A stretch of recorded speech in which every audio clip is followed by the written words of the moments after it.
ओम शांति। 17 जनवरी 2026 के ईश्वरीय महावाक्य है। पहले सुनते हैं मुरली का मुख्य पॉइंट्स। बाप दादा ने कहा, एक सतगुरु ही सर्व का सद्गति दाता हो सकता है। अब वही सच्चा बाबा मिला है, इसलिए पूरे निश्चय से उसकी याद में रहना है। जीवन मुक्ति का वर्षा केवल बाप से ही मिलता है, मनुष्य से नहीं। सतयुग में आत्मा जीवन मुक्त थी, आज सब जीवन बंधन में है। नेक्स्ट पॉइंट है बाबा का, रावण राज्य ने भारत को सुखधाम से दुखधाम बना दिया है। अब बाप आकर फिर से भारत को सुखधाम बनाने का कार्य कर रहे हैं। नेक्स्ट, आत्माएं शतु प्रधान से तमो प्रधान बनती हैं, यह ड्रामा का नियम है। अब फिर से शतु प्रधान बनने का पुरुषार्थ संगम युग पर ही होता है। बाप समझाते हैं कि मनुष्य 84 जन्म ही लेते हैं, 84 लाख नहीं। आत्मा अमर है और हर जन्म में संस्कार साथ लेकर चलती है। देवताएं कभी भगवान नहीं होती, भगवान एक ही निराकार बाप है। वही हेवनली गॉड फादर आकर नई दुनिया की स्थापना करते हैं। और अब सुनते हैं महावाक्यों को विस्तार से। मुरली का सार। मीठे बच्चे, जब यह भारत स्वर्ग था तब तुम घोर सोजरे में थे, अभी अंधियारा है, फिर सोजरे में चलो। प्रश्न है बाबा का, बाप अपने बच्चों को कौन सी एक कहानी सुनाने आए हैं? उत्तर है बाबा का, बाबा कहते, मीठे बच्चे, मैं तुम्हें 84 जन्मों की कहानी सुनाता हूँ। तुम जब पहले पहले जन्म में थे तो एक ही दैवी धर्म था, फिर तुमने ही 2 युग के बाद बड़े बड़े मंदिर बनाए हैं, भक्ति शुरू की है। अभी तुम्हारा यह अंत के भी अंत का जन्म है। तुमने पुकारा, दुख हरता सुख करता आओ, अब मैं आया हूँ। गीत है बाबा का, आज अंधेरे में है इंसान। ओम शांति। तुम बच्चे जानते हो अभी यह कलयुगी दुनिया है, सब अंधियारे में है। पहले सोजरे में थे जबकि भारत स्वर्ग था। यही भारतवासी जो अभी अपने को हिंदू कहलाते हैं, यह असुर देवी देवताएं थे। भारत में स्वर्गवासी भारत में स्वर्गवासी थे जब और कोई धर्म नहीं था, एक ही धर्म था, स्वर्ग, बैकुंठ, बहिष्ठ, हेविन, यह सब इस भारत के नाम थे। भारत पवित्र और प्राचीन धनवान था। भारत पवित्र और प्राचीन धनवान था। अभी तो भारत कंगाल है, क्योंकि अभी कलयुग है। तुम जानते हो हम अंधियारे में हैं। जब स्वर्ग में थे तो सोजरे में थे। स्वर्ग के राजराजेश्वरी श्री लक्ष्मी नारायण थे। उसको सुखधाम कहा जाता है। बाप से ही तुमको स्वर्ग का वर्षा लेना है, जिसको जीवन मुक्ति कहा जाता है। अभी तो सब जीवन बंद में है, खास भारत और आम दुनिया रावण की जेल में, शोक वाटिका में है। ऐसे नहीं, रावण सिर्फ लंका में था और राम भारत में था। उसने आकर सीता चुराई। यह तो सब है दंत कथाएं। गीता है मुख्य, सर्वशास्त्र मणि शिरोमणि श्रीमद अर्थात भगवान की सुनाई हुई है। भारत में गीता है मुख्य, सर्वशास्त्र मणि शिरोमणि श्रीमद अर्थात भगवान की सुनाई हुई है। भारत में मनुष्य तो कोई की सदगति नहीं कर नहीं सकते। सतयुग में थे जीवन मुक्त देवी देवताएं, जिन्होंने यह वर्षा कलयुग अंत में पाया था। भारतवासियों को यह पता नहीं है, ना कोई शास्त्रों में है। शास्त्रों में है भक्ति मार्ग का ज्ञान, सदगति सद सदगति मार्ग का ज्ञान मनुष्य मात्र में बिल्कुल है नहीं। सब भक्ति सिखलाने वाले हैं, कहेंगे शास्त्र पढ़ो, दान पुण्य करो। यह भक्ति द्वापर में चली आती है। यह भक्ति द्वापर में चली आती है। सतयुग और त्रेता में है ज्ञान की प्रारब्ध। ऐसे नहीं कि वहां भी यह ज्ञान चलता आता है। यह जो वर्षा भारत को था, वह बाप से संगम युग पर ही मिला था, जो फिर अभी तुमको मिल रहा है। भारतवासी जब नरकवासी बेहद दुखी बन जाते हैं। भारतवासी जब नरकवासी बेहद दुखी बन जाते हैं, तब पुकारते हैं, ये पतित पावन दुख हरता सुख करता। किसका? सर्व का, क्योंकि भारत खास दुनिया आम सब में 5 विकार हैं। भारत बाप है पतित पावन। बाप कहते हैं, मैं कल्प कल्प कल्प के संगम पर आता हूँ, सर्व का सद्गति दाता बनता हूँ। अहिल्याएं, गणिकाएं और जो गुरु लोग हैं, उन सब का उद्धार मुझे ही करना पड़ता है, क्योंकि यह तो है ही पतित दुनिया, पावन दुनिया सतयुग को कहा जाता है। भारत में इन लक्ष्मी नारायण का राज्य था। भारतवासी यह नहीं जानते कि यह स्वर्ग के मालिक थे। पतित खंड माना झूठ खंड, पावन खंड माना सच खंड। भारत पावन खंड था, यह भारत है अविनाशी खंड, जो कभी विनाश नहीं होता है। जब इनका लक्ष्मी नारायण का राज्य था तो और कोई खंड थे नहीं, वह सभी बाद में आते हैं। मनुष्यों ने तो कल्प लाखों वर्ष का लिख दिया है। बाप कहते हैं कल्प की आयु 5,000 वर्ष है। वह फिर कह देते मनुष्य 84 लाख जन्म लेते हैं। मनुष्य को कुत्ता, बिल्ली, गधा आदि सब बना दिया है, परंतु कुत्ते बिल्ली का जन्म अलग है।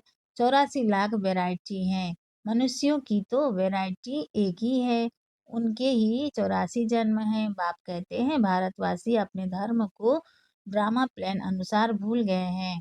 कलयुग अंत में बिल्कुल ही पतित बन पड़े हैं। फिर बाप संगम पर आकर पावन बनाते हैं। इसको कहा जाता है दुखधाम। फिर भारत सुखधाम होगा। बाप कहते हैं हे बच्चों, तुम भारतवासी स्वर्गवासी थे, फिर तुम 84 जन्मों की सीढ़ी उतरते हो।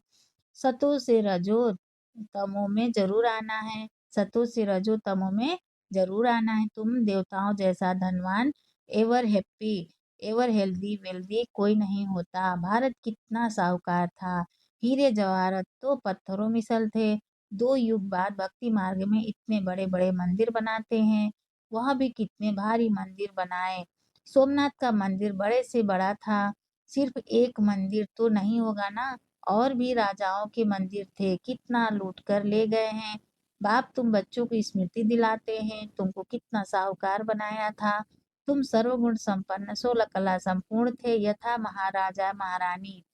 उन्हों को भगवान भगवती भी कह सकते हैं, परंतु बाप ने समझाया है भगवान एक है, वह बाप है। सिर्फ ईश्वर व प्रभु कहने से भी याद नहीं आता कि वह सभी आत्माओं का बाप है। बाप कहानी बैठ सुनाते हैं। अभी तुम्हारे बहुत जन्मों के अंत का जन्म है, एक की बात नहीं है, न कोई युद्ध का मैदान आदि है। भारतवासी यह भूल गए हैं कि उन्हों का राज्य था। सतयुग की आयु लंबी कर देने से बहुत दूर ले गए हैं। बाप आकर समझाते हैं मनुष्य को भगवान नहीं कह सकते, मनुष्य किसी भी सदगति नहीं कर सकते, मनुष्य किसी की सदगति नहीं कर सकते। कहावत है सर्व का सदगति दाता, पतितों का पावन करता एक है। एक ही सच्चा बाबा है जो सचखंड की स्थापना करने वाला है। पूजा भी करते हैं, परंतु भक्ति मार्ग में तुम जिसकी पूजा करते आए हो, एक की भी बायोग्राफी को नहीं जानते। इसलिए बाप समझाते हैं तुम शिव जयंती को मनाते हो ना। बाप है नई दुनिया का रचयिता, हेविनली गॉड फादर, बेहद सुख देने वाला। सतयुग में बहुत सुख था, वह कैसे और किसने स्थापन किया, यह बाप ही बैठ समझाते हैं। नरकवासी को आकर स्वर्गवासी बनाया, या भ्रष्टाचारियों को श्रेष्ठाचारी देवता बनाना। नरकवासी को आकर स्वर्गवासी बनाना या भ्रष्टाचारियों को श्रेष्ठाचारी देवता बनाना, यह तो बाप का ही काम है। बाप कहते हैं मैं तुम बच्चों को पावन बनाता हूँ, तुम स्वर्ग के मालिक बनते हो। तुमको पतित कौन बनाते हैं, यह रावण। मनुष्य कह देते दुख भी ईश्वर ही देते हैं। बाप कहते हैं मैं तो सभी को इतना सुख देता हूँ जो फिर आधा कल्प तुम बाप का सिमरण नहीं करेंगे। फिर जब रावण राज्य होता है तो सबकी पूजा करने लग पड़ते हो। फिर जब श्रावण राज्य होता है तो सबकी पूजा करने लग पड़ते हैं। यह है तुम्हारा बहुत जन्मों के अंत का जन्म। कहते हैं बाबा कितने जन्म हमने लिए, कहते हैं बाबा कितने जन्म हमने लिए। बाबा कहते हैं मीठे मीठे भारतवासियों, हे आत्माओं, अब तुमको बेहद का वर्षा देता हूँ। बच्चे तुमने 84 जन्म लिए हैं, अभी तुम 21 जन्म के लिए बाप से वर्षा लेने आए हो। सभी तो इकट्ठे नहीं आएंगे। तुम ही सतयुग का तुम ही सतयुग का सूर्यवंशी पद फिर से लेते हो, अर्थात सच्चे सत्य बाबा से सत्य नर से नारायण बनने का ज्ञान सुनते हो। यह है ज्ञान, वह है भक्ति। शास्त्र आदि सब है भक्ति मार्ग के लिए, वह ज्ञान मार्ग के नहीं है। यह है स्पिरिचुअल रूहानी नॉलेज। सुप्रीम रूह बर्ड नॉलेज देते हैं बच्चों को देही अभिमानी बनना पड़े, अपने को आत्मा निश्चय कर मामे कम याद करो। बाप समझाते हैं आत्मा में ही अच्छे व बुरे संस्कार होते हैं, जिस अनुसार ही मनुष्य को अच्छा व बुरा जन्म मिलता है। बाप बैठ समझाते हैं यह जो पावन था अंतिम जन्म में पतित है तत्वम। मुझ बाप को इस पुराने रावण की दुनिया पतित दुनिया में आना पड़ता है।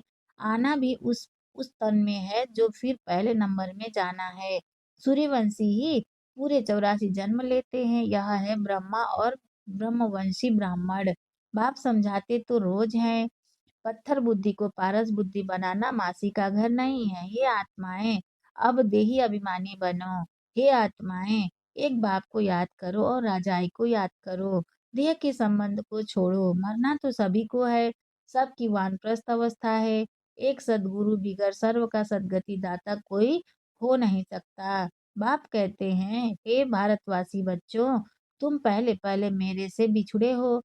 गाया जाता है आत्माएं परमात्मा अलग रहे बहुकाल। पहले पहले तुम भारतवासी देवी देवता धर्म वाले आए हो, और धर्म वालों के जन्म थोड़े होते हैं। सारा चक्र कैसे फिरता है सो बाप बैठ समझाते हैं। जो धारण नहीं करा सकते हैं उनके लिए भी बहुत सहज है। आत्माएं धारण करती हैं, पुण्य आत्मा पाप आत्मा बनती है ना। तुम्हारा यह 84वां अंतिम जन्म है। तुम सब वानप्रस्थ अवस्था में हो। वानप्रस्थ अवस्था वाले गुरु करते हैं मंत्र लेने के लिए। तुमको तो अभी देहधारी गुरु करने की दरकार नहीं है। तुम सबका मैं बाप टीचर गुरु हूँ। मुझे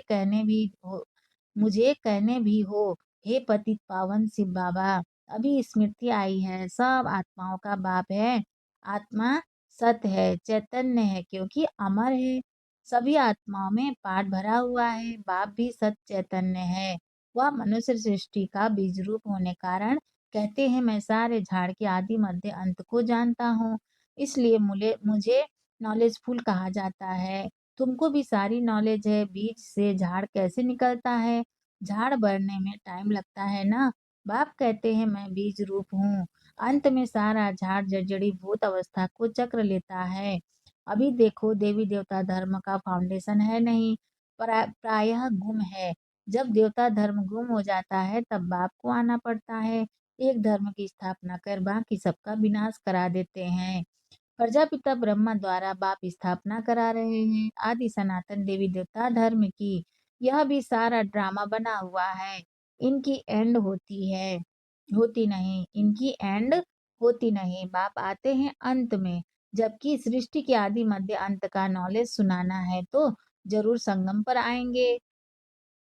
तुम्हारा एक बाप है। आत्माएं सभी ब्रदर्स हैं, मूल वतन में रहने वाली।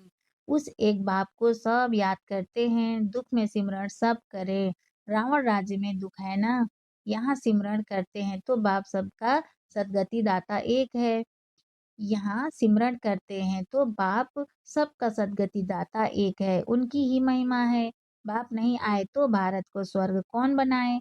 इस्लामी आदि जो भी हैं सब इस समय तमो प्रधान है। सबको पुनर्जन्म तो जरूर लेना है। अभी पुनर्जन्म मिलता है नरक में, ऐसे नहीं कि स्वर्ग में चले जाते हैं। जैसे हिंदू लोग कहते हैं स्वर्गवासी हुआ तो जरूर नरक में था ना, अभी स्वर्ग में गया। तुम्हारे मुख में गुलाब स्वर्गवासी हुआ, फिर नरक के आसुरी वैभव तुम उनको क्यों खिलाते हो? बंगाल में मछलियां आदि भी खिलाते हैं। अरे उनको इन सब खाने की दरकार की ही क्या है? अरे उनको इन सब खाने की दरकार ही क्या है? कहते हैं फलाना पार निर्वाण गया। बाप कहते हैं यह सब है गपोड़े। वापिस कोई भी जा नहीं सकते, जबकि पहले नंबर वालों को ही 84 जन्म लेने पड़ते हैं। बाप समझाते हैं इसमें कोई तकलीफ नहीं है। भक्ति मार्ग में कितनी तकलीफ है। राम राम जपते रोमांच खड़े हो जाते। वह सब है भक्ति मार्ग। यह सूर्य चांद भी तुम जानते हो। यह सूर्य चांद भी तुम जानते हो कि रोशनी करने वाले। यह कोई देवताएं थोड़े ही हैं। वास्तव में ज्ञान सूर्य, ज्ञान चंद्रमा और ज्ञान सितारे हैं। उन्हों की महिमा है। वह फिर कह देते सूर्य देवताय नमः, उनको देवता समझ पानी देते हैं। तो बाप समझाते हैं यह सब है भक्ति मार्ग, जो फिर भी होगा। पहले होती है अबे बिचारी भक्ति, एक शिव बाबा की, फिर देवताओं की, फिर उतरते उतरते अभी तो देखो टिवाटे पर जहाँ 3 रास्ते मिलते हैं, टिवाटे जहाँ 3 रास्ते मिलते हैं भी मिट्टी का दीवा जलाए, तेल आदि डाल उनकी भी पूजा करते हैं। तत्वों की भी पूजा करते हैं। मनुष्यों के भी चित्र बनाए पूजते हैं। मनुष्यों के भी चित्र बनाए पूजते हैं। जब इनसे प्राप्ति तो कुछ भी नहीं हो अब इनसे प्राप्ति तो कुछ भी नहीं होती। इन बातों को तुम बच्चे ही समझते हो। मीठे मीठे सिकिलधे बच्चों प्रति माता पिता बाप दादा का याद प्यार और गुड मॉर्निंग। रूहानी बाप की रूहानी बच्चों को नमस्ते। हम रूहानी बच्चों की रूहानी माता पिता बाप दादा को याद प्यार गुड मॉर्निंग। नमस्ते बाबा, नमस्ते बाबा, नमस्ते बाबा। शुक्रिया बाबा, शुक्रिया। धारणा के लिए मुख्य सार है फर्स्ट पॉइंट, आत्मा से बुरे संस्कारों को निकालने के लिए देही अभिमानी रहने का अभ्यास करना है। यह अंतिम 84वां जन्म है। वानप्रस्थ अवस्था है, इसलिए पुण्य आत्मा बनने की मेहनत करनी है। सेकंड पॉइंट है बाबा का, देह के सब संबंधों को छोड़ एक बाप को और राजाई को याद करना है। बीज और झाड़ का ज्ञान सिमरण कर सदा हर्षित रहना है। वरदान है बाबा का, उपराम और एवर रेडी बन बुद्धि द्वारा अशरीरीपन का अभ्यास करने वाले सर्व कलाओं से में संपन्न भाव। उपराम और एवर रेडी बन बुद्धि द्वारा शरीरीपन का अभ्यास करने वाले सर्व कलाओं में संपन्न भाव। विस्तार है, जैसे सर्कस में कला दिखाने वाले कलाबाज का हर कर्म कला बन जाता है, वे कलाबाज शरीर के कोई भी अंग को जैसे चाहे जहाँ चाहे जितना समय चाहे मोल्ड कर सकते हैं। यही कला है। आप बच्चे बुद्धि को जब चाहो जितना समय जहाँ स्थित करना चाहो वहाँ स्थित कर लो। यही सबसे बड़ी कला है। इस एक कला से 16 कला संपन्न बन जाएंगे। इसके लिए ऐसे उपराम और एवर रेडी बनो जो ऑर्डर प्रमाण 1 सेकेंड में अशरीरी बन जाओ। युद्ध में समय न जाए। स्लोगन है बाबा का, सरलता और सहनशीलता के गुण को धारण करने वाले ही सच्चे स्नेही और सहयोगी हैं। सरलता और सहनशीलता के गुण को धारण करने वाले ही सच्चे स्नेही और सहयोगी हैं। अव्यक्त इशारे हैं बाबा का, इस अव्यक्ति मास में बंधन मुक्त रह जीवन मुक्त स्थिति का अनुभव करो। विस्तार है, जो परमात्मा ज्ञानी बच्चे हैं उन्हें ज्ञान का फल मुक्ति और जीवन मुक्ति का वर्षा संगम पर ही प्राप्त होता है। ज्ञान अर्थात समझदार हर कर्म करते हुए सदा स्वयं को बंधन मुक्त सर्व आकर्षणों से मुक्त बनाने की समझ रखता है। उनके हर संकल्प बोल कर्म संबंध और संपर्क में मुक्ति जीवन मुक्ति की स्टेज रहती है, जिसको न्यारा और प्यारा कहते हैं। अच्छा, ओम शांति।